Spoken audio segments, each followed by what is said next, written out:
नमस्कार. मी प्राध्यापक डॉक्टर राजेंद्र देशपांडे आपल्या सर्वांचं आयुर्वेदा अकॅडमी यूट्यूब चॅनलमध्ये सहर्ष स्वागत करतो. आयुर्वेदिक औषधांची माहिती मराठीमधून देण्यासाठी एक मालिका चालू केलेली आहे. याच मालिकेतील आजचा हा व्हिडिओ आहे आणि आजच्या औषधाचं नाव आहे लवंगादी वटी. वटी म्हणजे गोळी.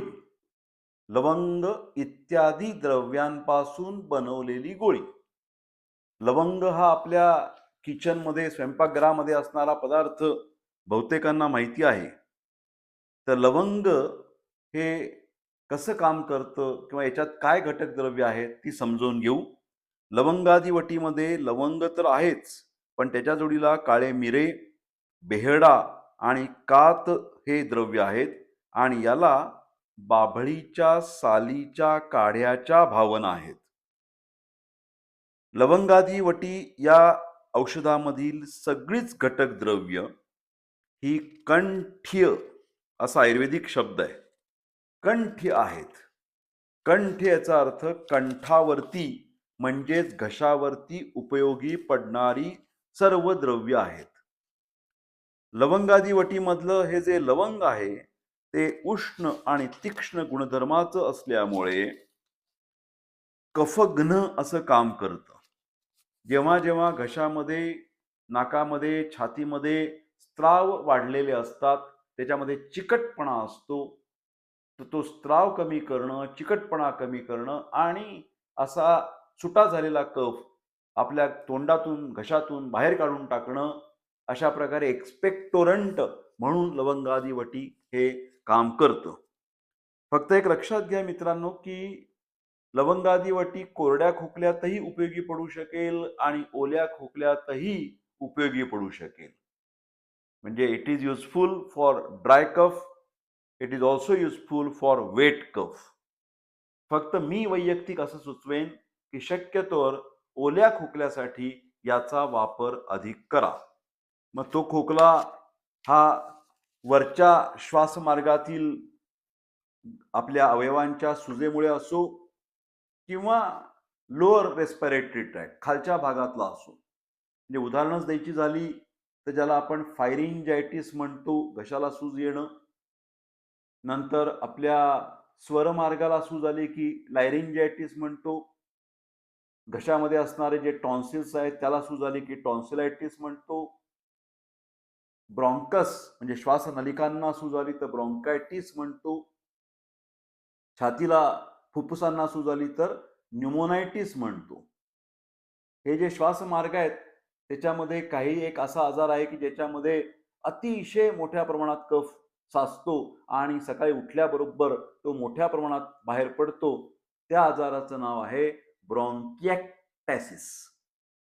तर अशा सर्व प्रकारच्या स्त्राव निर्माण होणाऱ्या आजारांच्या मध्ये लवंगादी वटी पोटात घेण्यासाठी पण अधिकतर चघळून खाण्यासाठी म्हणजे आयुर्वेदिक लोझेंजेस, चघळून खावयाच्या घ्यावयाच्या गोळ्या, असं याचं स्वरूप जास्त आहे. तर मित्रांनो, फक्त एक या ठिकाणी एक सावधगिरी तुम्हाला सांगतो, की अतिउष्णता जर तुमच्या श्वासमार्गामध्ये असेल, म्हणजे नाकाची प्रचंड आग होते आहे, डोळ्यांची जळजळ आहे, घशाची आग होते आहे, अंगाची आग होते आहे, प्रचंड पित्तप्रधान प्रकृती आहे, नाकातोंडातून कुठून तरी रक्त पडतंय, थुंकीतून रक्त पडतंय, नंतर नाक शिंकरल्यानंतर रक्त पडतंय. तर अशा वेळेला मात्र मी आपल्याला लवंगादी वटी वापरावी असं सुचविणार नाही. मी म्हणेन की लवंगादी वटी वापरू नका जेव्हा प्रचंड पित्त प्रकोप आणि रक्तस्त्राव असतो तेव्हा. कारण मुळात लवंग ही उष्ण आणि तीक्ष्ण गुणाची आहे, हे विसरून चालत नाही. ओके. त्याच्याच जोडीला आत्ता मी म्हटल्याप्रमाणे कुठे वापरायची तर पडसं झालंय, नाक पाणी येतंय, शिंका येतायत, नाक डबडबलंय, नाक कफामुळे बंद होतंय, घसा दुखू लागतोय, घशात आपला आवाज बदललाय, होर्सनेस ऑफ व्हॉइस, गिळताना त्रास होतोय, बोलताना त्रास होतोय या कफामुळे. तर तेव्हा खोकल्यावरचं उत्तम औषध म्हणून लवंगादी वटी ही आम्ही देत असतो. घशामध्ये निर्माण झालेली विकृती किंवा फुफ्फुसामधील विकृती या 2 कारणांनी बऱ्याच वेळा खोकला येत असतो. त्यावेळेला घशातील आणि फुफ्फुसातील सुद्धा अ, विकृतीकरता खोकला निर्माण झालेला बरा करण्याकरता लवंग आदी वटी वापरायची आहे. फक्त मी आत्ता म्हटल्याप्रमाणे जर वातप्रधानता असेल, कोरडा खोकला असेल, ढास लागत असेल, कोरडा दमा असेल, तर मित्रांनो लवंग आदी वटी ही खडी साखरेबरोबर चघळा.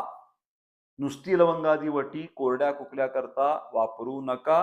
ती खडी साखरेबरोबर चघळा म्हणजे कोरड्या खोकल्यातही फायदा होईल.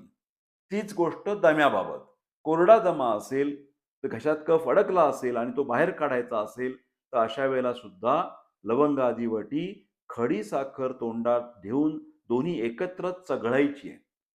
चघळल्यामुळे काय होतं, जो लालास्त्राव निर्माण होतो, तो ते औषधयुक्त असा लालास्त्राव पूर्ण घसापर्यंत, टॉन्सिलपर्यंत तो पोहोचतो आणि आपल्याला घशामध्ये आणि संबंध श्वासमार्गामध्ये एक प्रकारचं शांतता प्राप्त होते आणि अ, दम लागण्याची प्रक्रिया, खोकला येण्याची प्रक्रिया ही कमी होते.